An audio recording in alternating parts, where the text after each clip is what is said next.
Hello, everyone. So today we are going to talk about Microsoft's E3 presser that they did today, basically announcing a bunch of new original titles, amongst many other things. So in their press conference today, they had a lot of things to reveal, a lot of things to talk about, and a lot of hype behind the conference. Of course, Xbox was the only major, well, outside of Nintendo. Sony did not show up this year, so today we're just going to kind of look around and see what they announced and what new things are coming to Xbox. To preface this, I am an Xbox user. I do own an Xbox One X, and I also have the original Xbox, so I have a lot of stake and investment in Xbox. So did they impress me today, or did they not? And I've got to say, for the most part, I was impressed by the future going into next year and the year after that. Can I say that I'm happy or excited for anything coming out this year? No. They unveiled a lot of games, a lot of cool indie titles. Of course, they've had this humongous indie developer. What the hell just happened? They've had this huge indie push where they're pushing out a bunch of indie games, and a lot of those games are fine. A lot of them are just sort of, pick it up when you see it on Game Pass, play it, and I feel like that's what a lot of this conference was.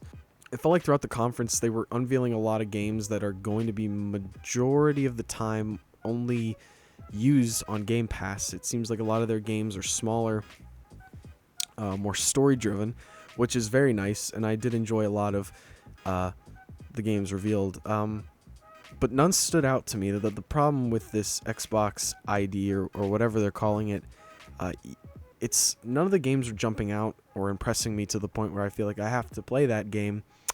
And that's sort of what needs to be happening, especially if they want to push the Game Pass as much as they've been, trying to push it as of recently. Then you get to a lot of the major third-party titles. Cyberpunk, I love. I think that game has the potential to be one of the best games of this generation, depending on when it comes out, whether it comes out next year sometime. But I love what I've seen from that game. And with the reveal with Keanu Reeves on stage, it was, I'm really excited for the game, to be honest. So then you've got Gears of War 5 and Halo Infinite. They're two massive first-party games that they support. And I've got to say, not a Gears of War fan, but I did love everything they showed at the presser about Gears. I thought some of the game modes they were pushing looked really fun, and a lot of what they were doing with the game looked a lot of fun. And it's interesting with Halo. I bought the Master Chief Collection. I played lots of those games when I was younger. It was my first introduction to Xbox back in the day. And the problem with Microsoft's first-party exclusives right now is I'm not excited for any of them. And it sucks to say that. A lot of the third-party games that they kind of talked about, I'm excited for. Of course, the new Star Wars game I'm excited for. Like I said, Cyberpunk. Dying Light 2 is one of my most anticipated games of next year. Dying Light was one of my favorite games I've ever played, and I'm really excited for that. And they did show off some stuff for that, but it seemed like they were lacking in the first party department. Now, I have high hopes for Gears 5, and it's really hard for me to make any kind of judgment on Halo, but I feel like those games are lacking just right now with, getting me excited for those. I don't think those are console sellers right now. Maybe Halo Infinite, as we get into next year and they start unveiling more, maybe it ends up being something that could push a console, gets a good rep. Right now, at this moment in time, Halo is not selling Xbox consoles. So then we get into the Project Scarlet reveal. And I've got to say, I'm a little skeptical about it. Because the thing with Xbox, and I have a lot more faith in this regime as they head into a new turnaround with consoles, but I'm just nervous. Just looking at some of the specs here for Project Scarlet, 120 FPS and 8K support.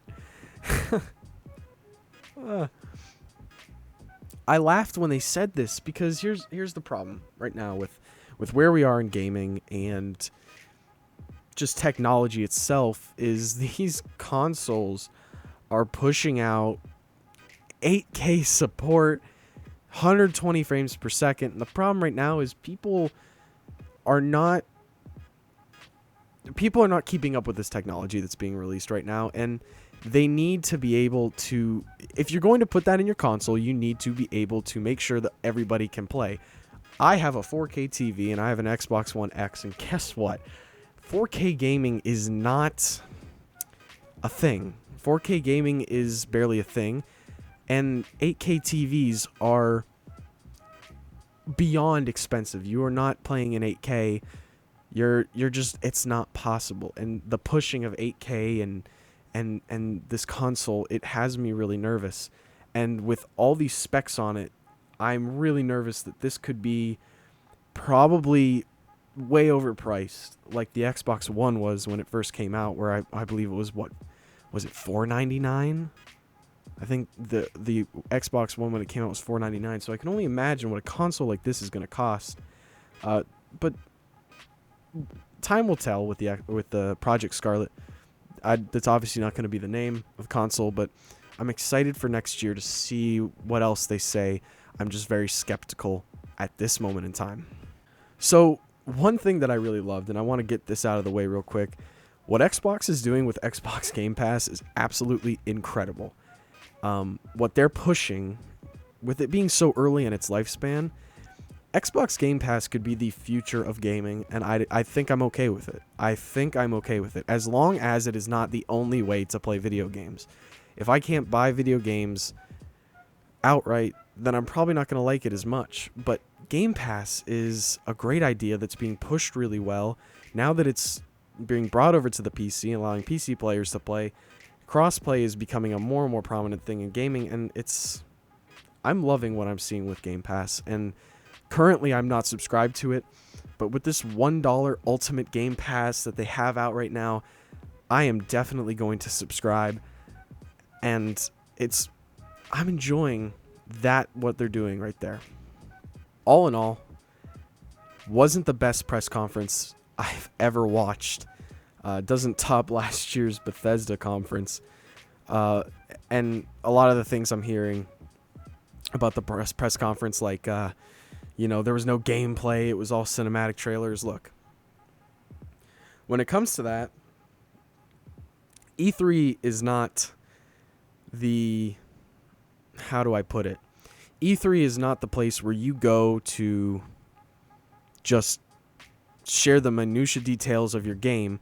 They have a certain amount of time to show a game, and the best way to get people hyped, which is what E3 is for, is to show a cinematic trailer, get people excited so that they'll stay invested in the game, and when a gameplay trailer is released, they'll go out of their way and watch it on YouTube or whatever.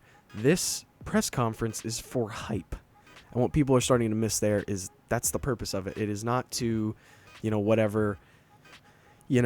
show off all the littlest details of a game. That is supposed to be done at another time. E3 is about hype, and that is what a lot of these third-party games did, although the first-party games failed there.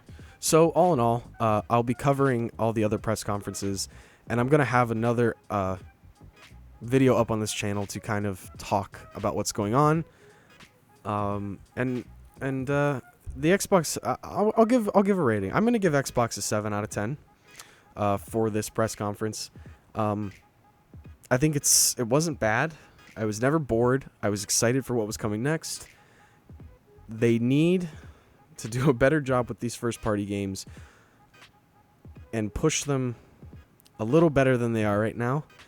And they need to reel me in on some of these first-party games. I'm very concerned with that. But the third-party games they showed off were absolutely incredible. Cyberpunk, Dying Light, all these games, super excited for them. And, but, time will tell with Xbox. So if you guys enjoyed the video, please leave a like. Hit the bell button if you want to hear more of what I have to say about E3. I will be covering the Bethesda conference tonight, so keep an eye out for that video. And until then, I will see you guys.